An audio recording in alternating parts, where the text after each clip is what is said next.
আপনাদের তো কয়জনকে আমরা মেরে ফেলছি, আপনারা এখানে এসে কি করবেন? গাজীপুরে সাবেক মন্ত্রী ও আওয়ামী লীগ নেতা মোজাম্মেল হকের বাড়িতে হামলা ও ভাঙচুরের ঘটনা ঘটেছে। এ সময় স্থানীয়দের মারধরের শিকার হয়েছে ছাত্র জনতা। এতে আহত হয়েছেন অন্তত 20 জন। শুক্রবার সন্ধ্যার দিকে এ ঘটনা ঘটেছে বলে জানিয়েছেন স্থানীয়রা। জয় বাংলা স্লোগান দিয়ে আমাদের উপর হামলা করে।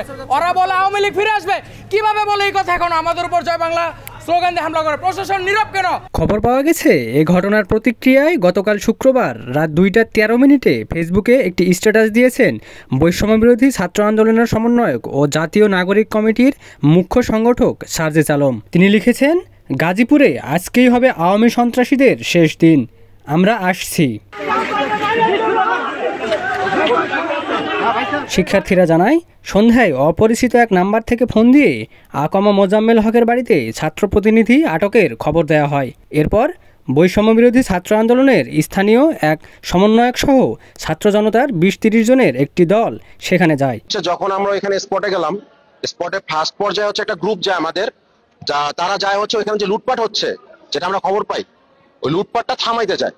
এ সময় মসজিদের মাইকে ডাকাতি হচ্ছে এমন খবর ছড়িয়ে দেয় স্থানীয়রা। পরে এলাকাবাসী ঐক্যবদ্ধ হয়ে ছাত্রদের উপর চড়াও হয়। এতে মারধরে আহত হয় অন্তত 20 জন।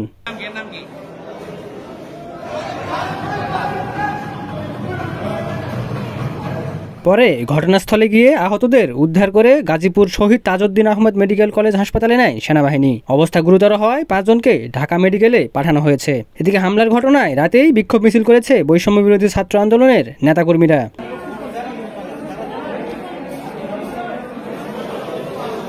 এদিকে আহতদের খোঁজ খবর নিতে হাসপাতালে যান বৈষম্যবিরোধী ছাত্র আন্দোলনের আহ্বায়ক হাসনাত আবদুল্লাহ ও জাতীয় নাগরিক কমিটির মুখ্য সচিব সার্জিস আলম। একরামুজ্জামান, ঢাকা প্রকাশ।